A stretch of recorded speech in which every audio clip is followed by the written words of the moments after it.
Hello, friends. We are going to start a new chapter. Hopefully, your MCA test went well. What we're going to be looking at are some rules for powers, exponent rules. And so, we're going to learn a couple this week and then just kind of keep adding to our rules.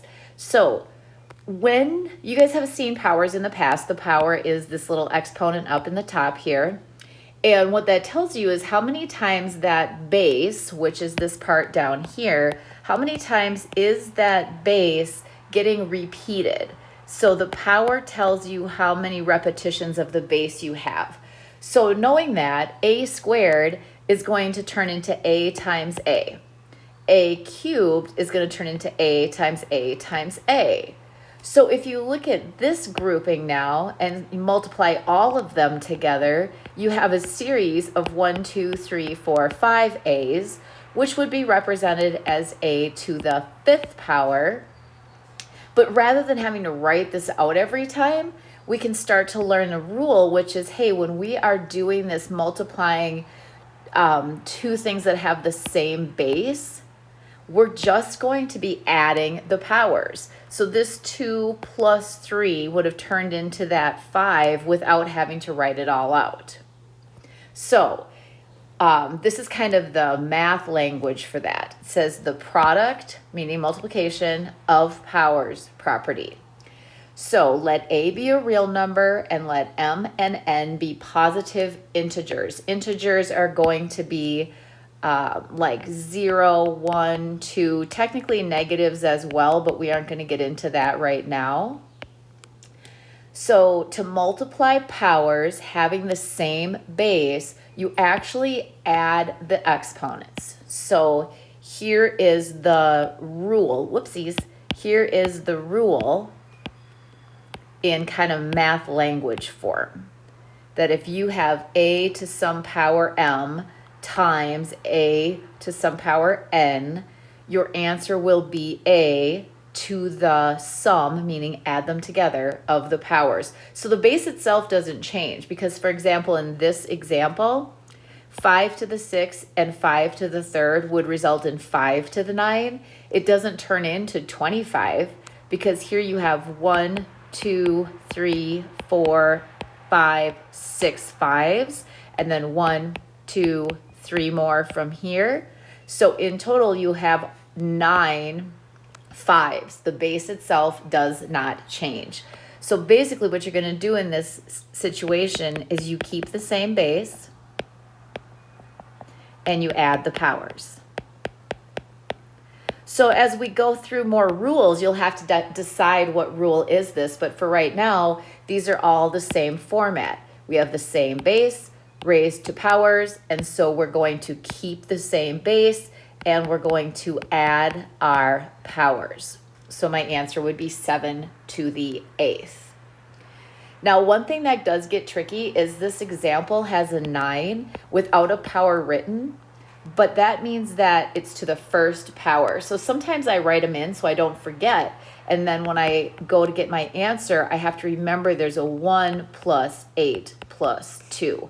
So this would turn into 9 to the 11 power. Because it's invisible, it can be easily forgotten. Same thing here. I have negative 5 without a power, which means it's to the first. And I need the parentheses so that they know that the negative is included in that repeated multiplication. And so this would be adding the 6 and the 1 to give me a 7 power. In number 4, both bases are x. I have a 4 power and a 3 power, so I end up with x to the 7th power. Try these last 4 on your own, then turn the video back on and see if you know what you're doing.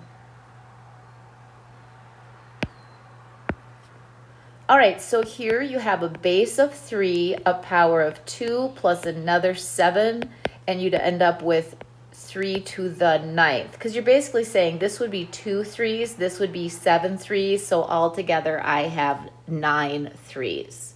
6 has that tricky business where there's a 1, a power of 1 can easily be forgotten, so this should be a total of 10, even if you just look quickly. you only see the 9. You have to remember that there's still a power of 1. Here the base is -7. It's raised to a power of 2, and here there isn't a power, so that's a 1. So I repeat my base, don't make any changes with the base. I add my powers, and so my final answer will look like this. And same thing in number 8. This last x is not to a power, so that means it's got just a power of 1. So I'd have x to the 2 plus 6 plus 1 power, and so I end up with x to the 9th. So this is where you have base to a power times base to another power. You keep the base the same and you add the powers together. That's going to be our product of powers property. It doesn't matter a lot to me that you remember the name, but you have to remember the process. Because when you look here now, we're going to shift gears and we're going to look at another situation. What if instead we're taking the power of a power? So instead of multiplying like we were up above, we're actually taking a power and raising it to another. So in the example they're starting with, we have a squared and then that whole thing cubed. So a squared is serving as the base, and 3 means it repeats 3 times. So I have a squared times itself 3 times. Well, using what we learned up above, I'd be adding these powers together. I'd have 2, 4, 6 a's. So I end up with a to the 6th as my answer.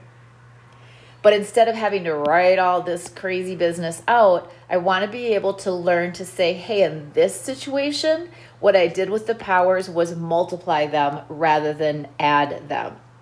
So that's going to be when you have a power raised to a power.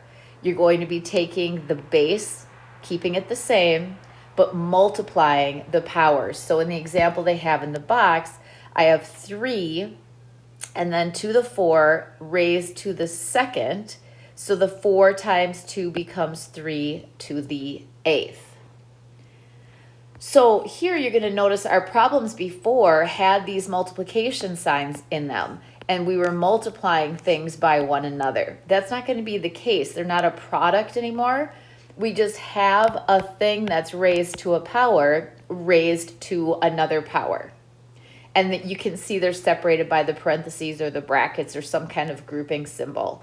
So then we say to ourselves, okay, that is a scenario where we multiply the powers. So I would get 2 to the 15th. Even though this has a lot of parentheses, it's simply saying I have this squared, and then that is raised to a 5th power. And so my base is -6, that doesn't change, and my powers in this scenario will get multiplied. So I end up with my -6 to the 10th. Try these on your own and then check back in and see if you got them right. Alrighty, so here my base is x, that does not change. My power is a 2, but then raised to another power of 4. Those get multiplied to become x to the 8th.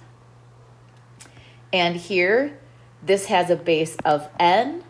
Power of 3 that's raised to another power of 6 means multiplication.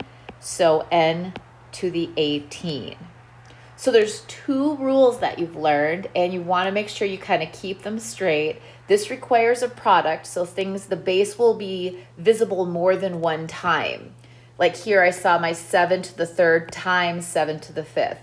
-5 to the 1 times -5 to the 6th. Over here, x to the 2nd times x to the 6th times x to the 1st. That's going to be the case where they're getting multiplied, and so you end up adding your powers.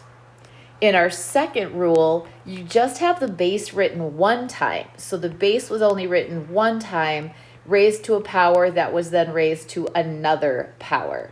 And that's going to be the scenario where you are going to multiply. So you'll have your base raised to a power, It's not going to be repeated again. It's just going to be raised to another power. So you will go ahead and multiply the two powers rather than adding like we did in the other case. So you've got an iExcel to practice that, and then tomorrow you can rewatch these notes or use your notes if you need to in order to do the 8-1 Schoology assignment. Have a great week, you guys. Bye.